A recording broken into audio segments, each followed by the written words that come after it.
নাহৰকটীয়াৰ চাচনিৰ বুকুত জন্ম লাভ কৰা ৰাজ ষ্টুডিঅ'ৰ গৌৰৱোজ্জ্বল ৰূপালী জয়ন্তী বৰ্ষত নিৰ্মাণ হৈ আছে তৃতীয়খন বোলছবি চাচনমুখী।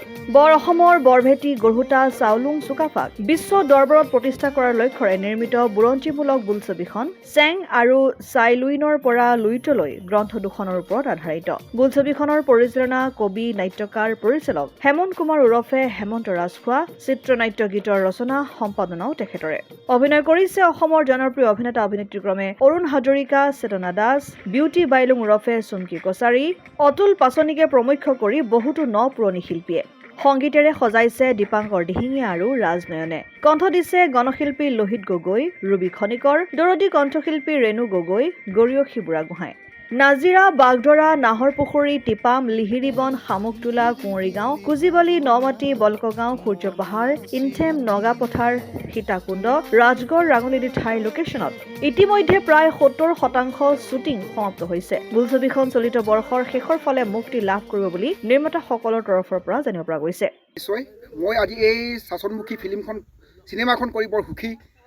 আমি আচলতে আগত পঢ়িবলৈহে পাইছিলোঁ বা কথাই কথাই শুনিবলৈ পাইছিলোঁ অসম আৰু নগাৰ যিটো সম্পৰ্ক, আজি এই ৰূপ আমি বাস্তৱত পাইছোঁ।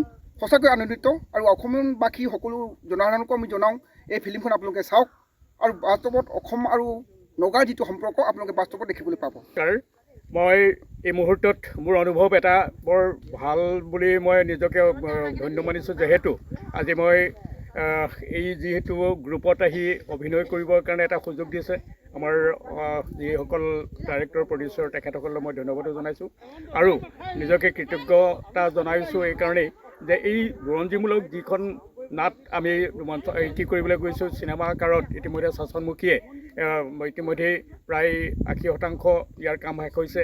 বাকী ২০% পাছতে এই সমস্ত ৰাইজে যি দেখিবলৈ পাব, ইয়াৰ যোগেদি যি বাৰ্তা তেওঁলোকে পাব, ই সঁচাকৈয়ে এটা সাংঘাতিক ধৰণৰ জাগৰণ তুলিব, যি এই ৬০০ বছৰীয়া ৰাজত্বকালত যে আহোম ৰজাসকলে কি ধৰণেৰে ৭ ৰাজ মাৰি ১ ৰাজ মাৰিবলৈ বিচাৰোঁতে কিখিনি কৰ্ম কৰিছিলে, ইয়াক খুব সুন্দৰকৈ চমুৱাই যিটো কাহিনী উপস্থাপন কৰিছে হেমন্ত ৰাজখোৱাই, তেখেতে সঁচাকৈ এইটো এটা বৰ ভাল কাম কৰিছে বুলি আমি অনুভৱ কৰোঁ আৰু ইয়াক সকলো ৰাইজে আদৰি ল'ব বুলি মোৰ দৃঢ় বিশ্বাস।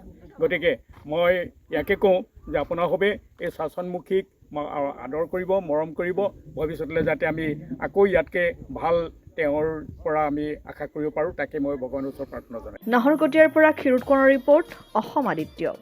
NKS হুণ্ডাইলৈ স্বাগতম। নৰ্থ ইষ্টৰ প্ৰথম GDSI 2.0 ফিচাৰ্ছ ডিলাৰ হৈছে NKS হুণ্ডাই। অত্যাধুনিক সা সুবিধাৰে তৈয়াৰী মষ্ট আপডেটেড হুণ্ডাই ডিলাৰ এতিয়া ডিব্ৰুগড়ত। আমাৰ NKS হুণ্ডাই ডিলাৰত open sales consulted room, customer ৰুমৰ লগতে পুৰণি গাড়ীৰ এক্সচেঞ্জ ফেচিলিটিও ৰখা হৈছে। ইয়াত চেলছৰ লগতে ছাৰ্ভিচ ছেক্টৰৰ সুন্দৰ সুবিধা আছে। প্ৰয়োজনীয় সকলো এডভান্স টুলছ, হুইল বেলেন্সিং, এলাইনমেণ্টৰ অত্যাধুনিক machine, post hydraulic lift, fully train man পাৱাৰৰ লগতে nitrogen gas filling facility, fully automatic car ৱাছৰ ফেচিলিটিও আছে।